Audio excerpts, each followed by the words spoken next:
สบายดีอาจารย์น้องชื่อว่านางเดือนเต็มดวงฝากนอกมื้อนี้น้องสิมาอ่านอาหารคนลาวอาหารลาวหลายชนิดแม่นคล้ายคลึงกันกับอาหารอีสานในประเทศไทยโดยทั่วไปอาหารลาวบ่ค่อยมีรสชาติเผ็ดรสชาติธรรมชาติหลายเครื่องปรุงต้นฉบับใส่เพียงแต่เกลือในปัจจุบันคนลาวทั่วประเทศนิยมใส่แป้งนัวหลายขึ้น อาหารลาวแตกต่างกันไปตามแต่ละภาคพื้นและยังคงมีอิทธิพลของอาหารการล่าเมืองขึ้นของฝรั่งและยังเป็นที่นิยมในลาวโดยเฉพาะข้าวเหนียวหรือข้าวจีลาว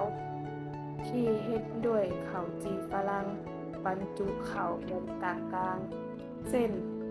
สิ้นหมูเวียดหมูจื้นแจ่วบองและผักสด ซึ่งแตกต่างกันไปตามแต่ละภาคเฝอแม่นอาหารจานด่วนที่มีอยู่ทั่วทุกเมือง เบิ่งคือเฝอน้ำใสของไทย นิยมใส่ซีนเพื่อเพิ่มรสชาติ และผักสดเป็นอาหารข้าง